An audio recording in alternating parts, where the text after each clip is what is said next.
Reddit didn't lose the GameStop revolution. It won. That's the part people get wrong. Hedge funds lost billions. A trading app shut down buying. Wall Street panicked publicly. For a moment, retail traders had real power, and then they did something predictable with it. They organized, they branded, they monetized. They told themselves it was still different, still decentralized, still for the people. But incentives don't care about slogans. Within months, the anti-Wall Street movement had leaders. The leaders had audiences, and the audiences had a role to play. Not as rebels, as liquidity. This isn't a story about hypocrisy. Most people didn't sell out. This is a story about what happens when power changes hands, but the system stays the same. Because Reddit didn't destroy hedge funds.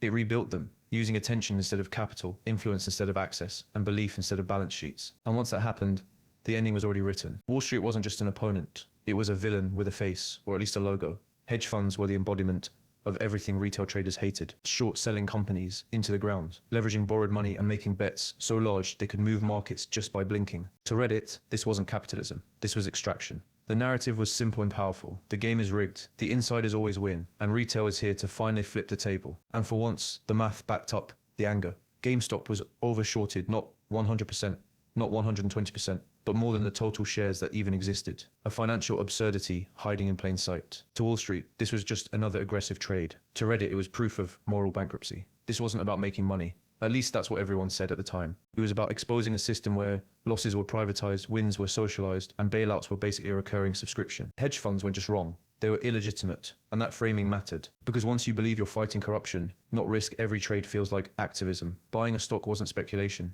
it was resistance. Which is ironic, in hindsight, because nothing says anti-Wall Street quite like discovering leverage, coordination, and crowd psychology at scale. But at the start, the enemy was clear, and when you have a clear enemy, you don't question what happens after you win. The easiest way to dismiss GameStop is to call it a meme, a fluke, a once-in-a-lifetime accident caused by bored people, stimulus checks, and bad haircuts. That explanation is comforting, because it means nothing really changed. But GameStop wasn't chaos, it was coordination, not the illegal kind with secret meetings and phone calls. The open kind, threads, screenshots, upvotes, repetition. The kind that turns an idea into consensus. Retail didn't overpower hedge funds with capital. It overpowered them with synchronization. Options amplified buying pressure. Visibility amplified confidence. And confidence amplified itself. Every gain became proof. Every dip became a rallying cry. Losses weren't risk. They were loyalty tests. This is the part Wall Street underestimated. They understood leverage. They understood volatility. They did not understand belief at scale. When millions of people act at the same time, price discovery turns into price enforcement.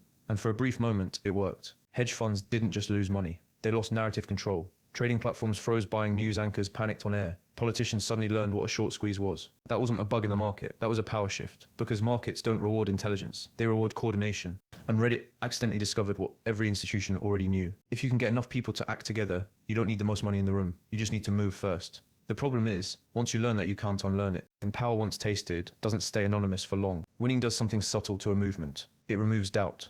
Before GameStop, Reddit was loud but uncertain. Every trade was half conviction, half cope. After GameStop, that hesitation vanished. Because now there was proof, not theory, not backtests, evidence. A crowd of retail traders had stared down hedge funds and forced them to blink. That success rewired expectations. Suddenly it wasn't, maybe this works. It was, this works, we just need to do it again. And that's where things shift. Movements built on opposition can stay loose. Movements built on victory start demanding results. People stopped asking if coordination mattered and started asking who should coordinate it. Posts with better timing got more attention. Users with better explanations got more trust. Trust turned into following. Following turned into influence. And influence doesn't stay abstract for long. The idea of no leaders sounded noble, right up until people wanted someone to blame when trades went wrong. So Reddit did what every large group eventually does. It created hierarchy, while pretending it hadn't, not officially, not on paper, but functionally. Some voices mattered more. Some posts moved markets. Some opinions became signals. The revolution didn't collapse. It matured. And maturity is expensive, because once people expect outcomes, someone has to provide them. And the moment expectations appear, an audience is born. An anonymous forum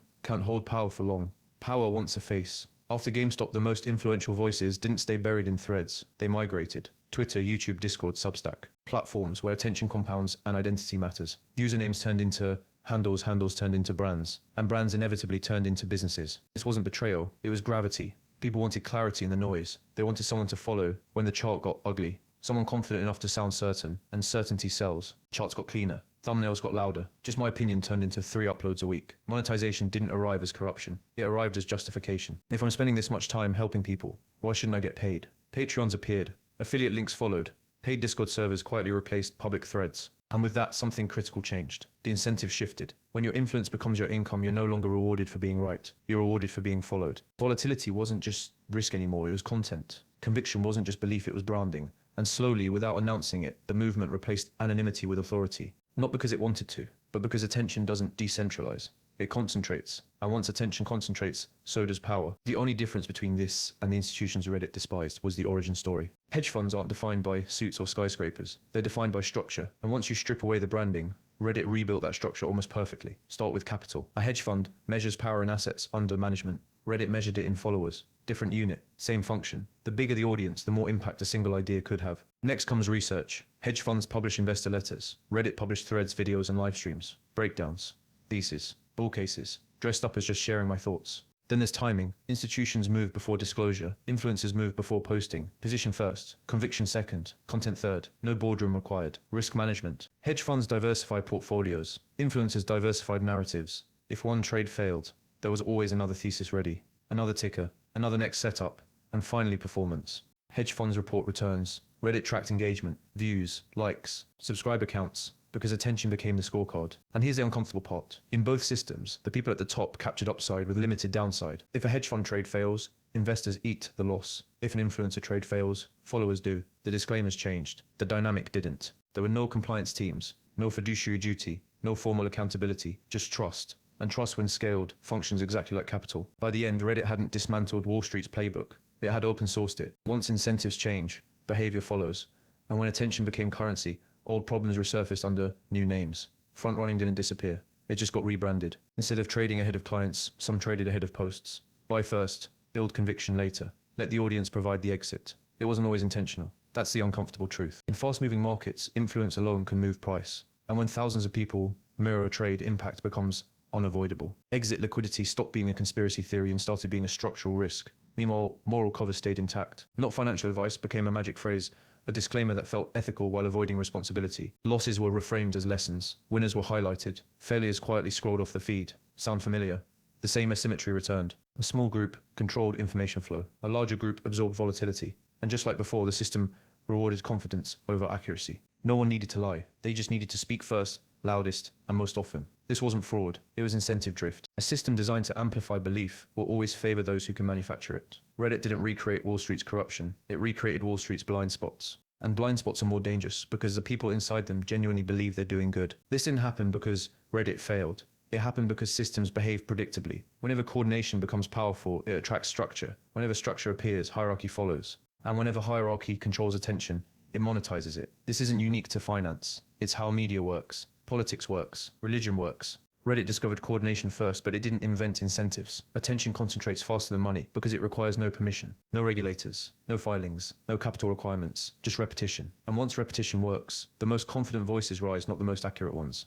That's not a moral failure, it's math. Markets don't reward purity, they reward structure. So the moment retail proved it could move price, the question was never if this would happen, it was how fast. The original mistake wasn't believing Wall Street was corrupt. It was believing power could exist without recreating the same pressures. Because as long as markets exist, any group that gains influence will start behaving like an institution, even if it swears it never will. GameStop wasn't a betrayal, it was a lesson. Retail proved something real. Markets respond to belief when it scales. That matters. But belief without rules doesn't stay liberating. It becomes extractive, quietly, gradually, unintentionally. The problem wasn't that Reddit turned greedy. It's that power showed up before accountability did. Wall Street didn't win because it was smarter. It survived because it had guardrails, imperfect ones, but visible ones. Retail skipped that step, so the cycle repeated. Influence replaced capital, trust replaced disclosure, and volatility got passed down the chain. Reddit didn't turn evil, it turned professional. And professionalism, without constraints, is just the same system with a different accent. If there sits a real takeaway here, it's this: you don't overthrow markets by copying their mechanics.